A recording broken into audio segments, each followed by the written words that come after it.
তোমরা যে সমস্ত চাকরি প্রার্থী আগামী দিনে আরপিএফ কনস্টেবল পদের জন্য প্রস্তুতি নেব তাদের মনে একটুখানি প্রশ্ন রাখছে যে কোয়ালিফিকেশন কি কি চাই আর রিক্রুটমেন্ট প্রসেসটা কি আছে। আজকের এই ভিডিওতে আমরা তোমাদের সাথে রেলওয়ে প্রোটেকশন ফোর্স কনস্টেবল নিয়োগের রিক্রুটমেন্ট প্রসেস নিয়ে আলোচনা করতে চলেছি, যে পরীক্ষা কটা পার্টে হয়, পরীক্ষায় কি কি কোশ্চেন থাকে, কোন জায়গা থেকে কোশ্চেন হয়, এই সমস্ত ইনফরমেশন তোমরা কিন্তু জানতে পারবে। পুরো শেষ পর্যন্ত ভিডিওটা দেখো। সবার প্রথমে বলে রাখি, তোমাদের আগামী খুব শীঘ্রই আরপিএফ কনস্টেবল পদে কিছু শূন্য পদে লোক নিয়োগ করা হবে, যেখানে পুরুষ মহিলা কিন্তু উভয়ে আবেদন করতে পারবে। মহিলাদের জন্য কিন্তু 15% ভ্যাকান্সি রিজার্ভেশন থাকবে, ঠিক আছে। সেক্ষেত্রে রিক্রুটমেন্ট তোমাদের কটা পার্টে হবে। প্রথমে তোমাদের সিবিটি এক্সাম হবে, কম্পিউটার বেসড টেস্ট হবে, তারপর তোমাদের ফিজিক্যাল মেজারমেন্ট টেস্ট হবে, তারপর ফিজিক্যাল এফিসিয়েন্সি টেস্ট হবে, তারপর গিয়ে ডকুমেন্টস ভেরিফিকেশন হবে। মোটামুটি তোমাদের 4টে পার্টের মধ্যে তোমাদের রিক্রুটমেন্টে সফলতা অর্জন করতে হবে। এবার যদি বলি তোমাদের সিবিটি এক্সামে কি কি সিলেবাস আছে, এখানে যদি বলো সিবিটি এক্সাম তোমাদের কিন্তু 90 মিনিটের সিবিটি এক্সাম হবে, এমসিকিউ বেস হবে, ঠিক আছে। সেক্ষেত্রে 120 নম্বরে কিন্তু কোশ্চেন থাকবে।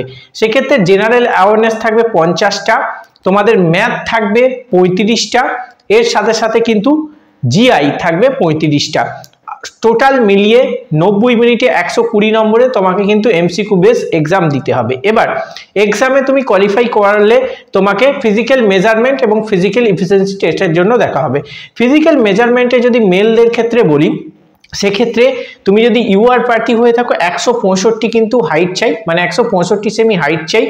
এবার তুমি যদি এসসি এসটি হয়ে থাকো তাহলে তোমাকে কিন্তু 107 সেমি হাইট তোমার কিন্তু চাই।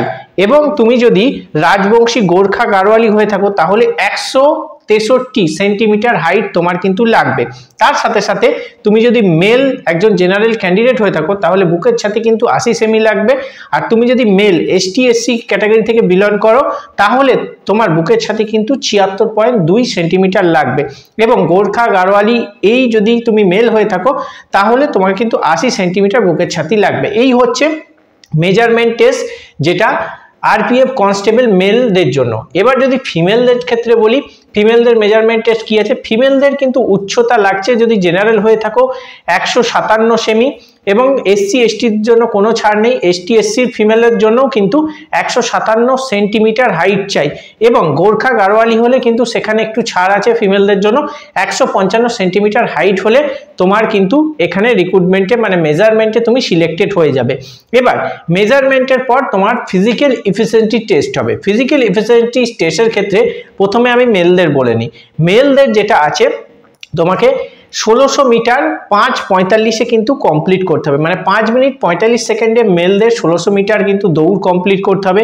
তার সাথে লং জাম্প আছে 14 ফিট এবং হাই জাম্প আছে 4 ফিট। এটা হচ্ছে মেলদের। এবার যদি একটু দেখি ফিমেলদের ক্ষেত্রে, ফিমেলদের ক্ষেত্রে 800 মিটার 3 মিনিট 40 সেকেন্ডে কমপ্লিট করতে হবে, এবং লং জাম্প কিন্তু 9 ফিট আছে আর হাই জাম্প 3 ফিট আছে। এই হচ্ছে মেল এবং female both recruitment process RPF কনস্টেবলের।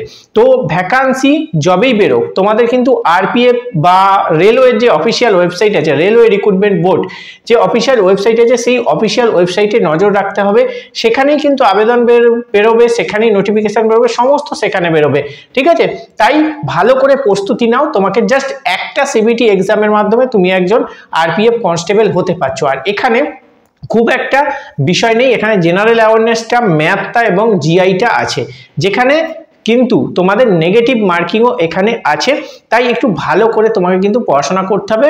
1/3 নেগেটিভ মার্কিং আছে, যেটা 90 মিনিটে 120 নম্বরে পরীক্ষা দিয়ে তোমাকে কিন্তু পাস করতে হবে। আর একটা জিনিস বলে রাখি, তোমার যে ফাইনাল মেরিট তৈরি হবে সেটা কিন্তু তোমার এই রিটেন এক্সামের ওপর, ঠিক আছে। বাকি যেগুলো তুমি physical efficiency test, physical measurement test, এগুলো জাস্ট কোয়ালিফাই নেচার। আর এরপর লাস্টে ডকুমেন্টস ভেরিফিকেশনের পর তোমাকে কিন্তু ট্রেনিং এর জন্য পাঠানো হবে, ঠিক আছে। তাই যাদের স্বপ্ন আছে যে একজন আরপিএফ কনস্টেবল হবে, তাদের যে যোগ্যতা সেটা কিন্তু মাধ্যমিক পাস অবশ্যই লাগবে, যেটা আমি সবার শেষে বলে দিচ্ছি। তোমাদের মাধ্যমিক পাশে তুমি কিন্তু এই আরপিএফ কনস্টেবলের জন্য আবেদন করতে পারো। প্রত্যেকে ভালো করে প্রস্তুতি নাও, আগামী দিনে কিন্তু ভ্যাকান্সি তোমাদের আসবে, যখন ভ্যাকান্সি আসবে আমাদের চ্যানেলে সবার প্রথমে পাবে, চিন্তার কোনো কারণ নেই।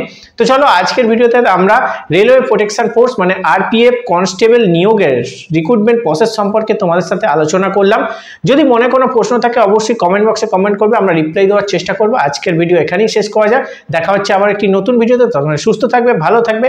জয় হিন্দ, বন্দে মাতরম।